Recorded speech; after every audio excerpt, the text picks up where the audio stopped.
കണ്ണൂർ മാടായിൽ M K Raghavan എംപിയെ തടഞ്ഞതിൽ കോൺഗ്രസിൽ നടപടിയുണ്ടായിരിക്കുകയാണ്. കോൺഗ്രസ് നേതാക്കളായ Kappadan Sasidharan, Varun Krishnan, K V Satheesh Kumar, K P Sasi എന്നിവരെ പ്രാഥമിക അംഗത്വത്തിൽ നിന്ന് പുറത്താക്കി. കണ്ണൂർ DCCയുടേതാണ് നടപടി. കോഴ വാങ്ങി ഡിവൈഎഫ്ഐ പ്രവർത്തകനെ നിയമിക്കാൻ ശ്രമം നടത്തിയെന്നാരോപിച്ചായിരുന്നു പരസ്യ പ്രതിഷേധം. അർജുൻ കല്യാടുണ്ട് വിശദാംശങ്ങളുമായി. അർജുൻ, ഇപ്പോൾ പരസ്യ പ്രതിഷേധത്തിലാണ് ഇപ്പോൾ നടപടി ഉണ്ടായിരിക്കുന്നത്. എപ്പോഴാണ് ഈ നേതാക്കളെ സസ്പെൻഡ് ചെയ്തത്?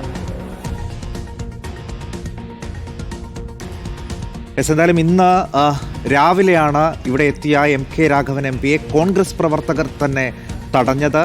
ഡിവൈഎഫ്ഐ പ്രവർത്തകനെ കോഴ വാങ്ങി അവിടെ നിയമിക്കാൻ ശ്രമം നടത്തി എന്നാരോപിച്ചായിരുന്നു ഇത്തരത്തിലുള്ള ഒരു പരസ്യ പ്രതിഷേധം എംപിക്കെതിരെ ഉണ്ടായത്.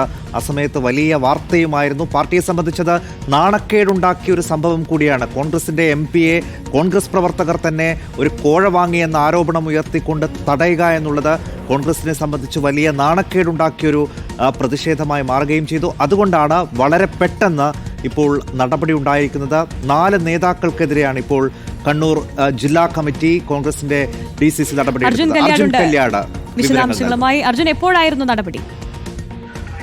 അതായത് ഇന്ന് രാവിലെയായിരുന്നു ഇങ്ങനെ ഒരു പ്രതിഷേധം മാടായി കോളേജിന് മുന്നിൽ വെച്ച് കോഴിക്കോട് MPയും അതുപോലെ തന്നെ കോൺഗ്രസിന്റെ വളരെ പ്രധാനപ്പെട്ട നേതാവുമായിട്ടുള്ള എം കെ രാഘവനെ കോൺഗ്രസ് പ്രവർത്തകർ തന്നെ, അതിൽ ഏറ്റവും പ്രധാനമായിട്ടുള്ള ചില നേതാക്കൾ തന്നെ നേതൃത്വം കൊടുത്തുകൊണ്ടാണ് ഈ MPയെ വഴിയിൽ തടയുന്ന ഒരു സാഹചര്യം ഉണ്ടായത്. അതിലാണ് ഇപ്പോൾ വൈകുന്നേരത്തോടുകൂടി ജില്ലാ കോൺഗ്രസ് കമ്മിറ്റിയുടെ നടപടി വന്നിരിക്കുന്നത്. പ്രധാനമായും കോൺഗ്രസിന്റെ 4 നേതാക്കൾക്കെതിരെയാണ് ഈ നടപടി ഉണ്ടായിട്ടുള്ളത്.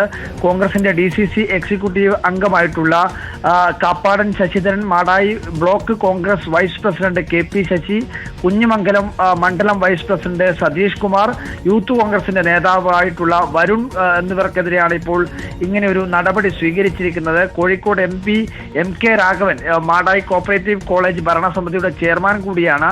ആ ചെയർമാന്റെ നേതൃത്വത്തിൽ DYFI CPIM നേതാക്കളെ കോഴ വാങ്ങിക്കൊണ്ട് നിയമനം നടത്തുന്നു എന്നാരോപിച്ചുകൊണ്ടായിരുന്നു ഈ നേതാക്കളുടെ നേതൃത്വത്തിൽ ഏകദേശം 50ഓളം തന്നെ പ്രവർത്തകർ മാടായി കോളേജിൽ ഇന്ന് ഇന്റർവ്യൂ നടക്കുന്ന ഘട്ടത്തിൽ അവിടത്തേക്ക് സംഘടിച്ചെത്തുകയും ഈ ഇന്റർവ്യൂവും അതിനുശേഷം കോളേജിൽ നിന്ന് പുറത്തേക്ക് പോകാൻ ശ്രമിച്ചിട്ടുള്ള MPയെ ഉൾപ്പെടെ എം കെ രാഘവൻ MPയെ ഉൾപ്പെടെ തടഞ്ഞു നിർത്തി വലിയ രീതിയിലുള്ള ഒരു വാക്കേറ്റവും കയ്യാങ്കളിയും ഒക്കെ ഉണ്ടാവുകയും ചെയ്തത്.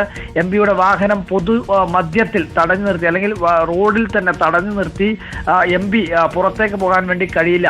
പാർട്ടിക്ക് വേണ്ടി തല്ലും കുത്തും തൊഴിയും ഏൽക്കുന്ന നേതാക്കളെ പരിഗണിക്കാതെ ആ തല്ലും കുത്തും പാർട്ടിക്ക് നേരെ നടത്തുന്ന നേതാക്കൾക്ക് ഇങ്ങനെ ഒരു ഭരണസമിതി നിയമനം നൽകുന്നതെ ചോദ്യം ചെയ്തുകൊണ്ടാണ് ആ പ്രവർത്തകർ ആ ഘട്ടത്തിൽ രംഗത്തെത്തുകയും ചെയ്തത്. എന്തായാലും Kozhikode MP M K Raghavan ഈ ഘട്ടം വരെയും ഈ സംഭവവുമായി ബന്ധപ്പെട്ടുകൊണ്ട് വിശദാംശങ്ങൾ നൽകിയത്.